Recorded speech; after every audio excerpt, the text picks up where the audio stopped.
Hi everyone, welcome back to Code Step by Step. My name is Anil. In this part of Angular, we will talk about API post method. So first question is that what is the post method in our API? When we want to send some data from Angular to server, that time we basically use post method. And when we want to get some data from API, that time we use get method.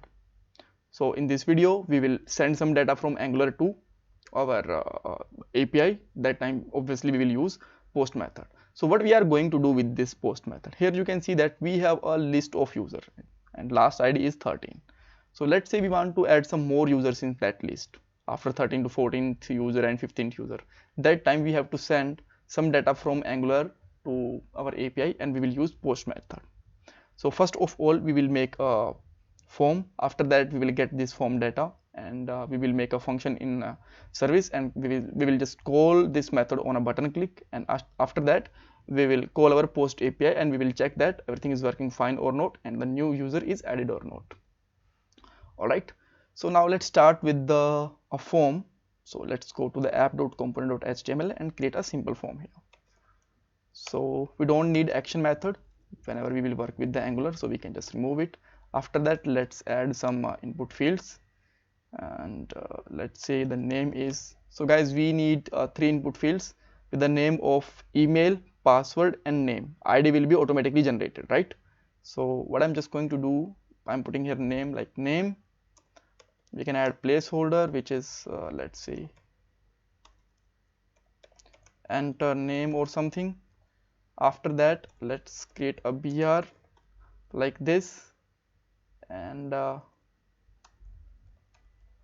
let's create a button, not a button click. Let's simply put here add new user text, and now we can change the field name. Let's say email and password, and the password should be the type of password so that we can just see the dots and all. And let's change the placeholder also. Let's put here email and password. Let me correct the spell for email. Fine. So now you can see that we got a small form which is looking decent, and on a button click we want to send some data to our HTML page, to our TS file, right? But for that we need to import the form module in our app.module.ts. So let's import it and register it. Import something from Angular forms, and let's import here forms module. Register it inside imports like this, and now let's get back to our form, and here we have to add our form name. So let's add here, let's say users form, and we have to assign it the ng form to it. And after that we have to define here a submit event also. So let me add here ng submit, and we can just simply call any function. Let's say our function name is get user form data or something. Even you can make any short name for this function, it's totally up to you. And what we will send in that function, we will send this users form dot value, and let's define this function now inside our app.ts file like this, and obviously we will get data here. You can put any parameter to this name, and for a moment let's make a console.warn here so that we can check everything is working fine or not. And for a moment you can just put here its type of any, otherwise you can make an interface for it, and that will have three data, email, name and password. And now let's check this is working fine or not. I'm clicking over it. Here you can see that it's just showing the blank value. The reason being, in the app.module.ts we have to add here ng model with the every file like this, and whenever we will click over it, you can see that name, email and password, everything is working fine, but they are blank for a moment, so we can add some fields here, field data here, and you will find that this is working fine. So now let's call API through it, but before that we also have to make a function inside the service so that within that function we can call a API.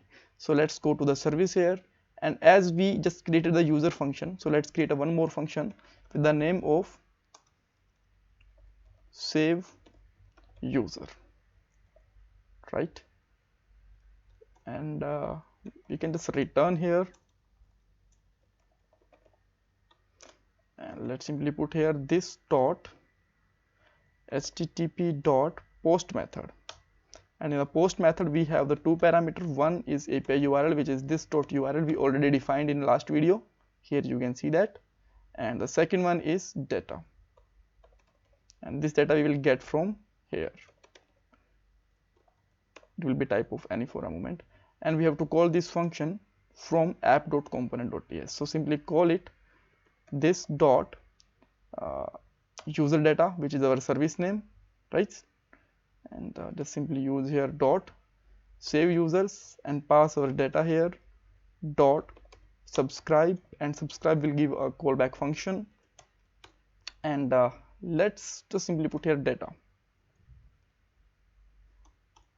and let's console this data that this is the data that will be saved. So here is everything we are putting here data, so it might be conflict, so just put here result, and let's warn it. Right, so now let's check. We can see that, and the last user is 13, and we can add here one more user. Let's say the name is Michael, and email address is michael@test.com. Password is, let's say, abc@123, and whenever we will click over it, you can see that this is returning data. That means that data is saved here. We can just check it out here. Michael is added here. If you want to add some more data, let's say John or something, and password is, let's say, John123. We will click on the save, and you can see that this is working fine. So thank you so much for watching this video. If you still have any kind of queries, you can ask me in the comment box, and please don't forget to subscribe my channel.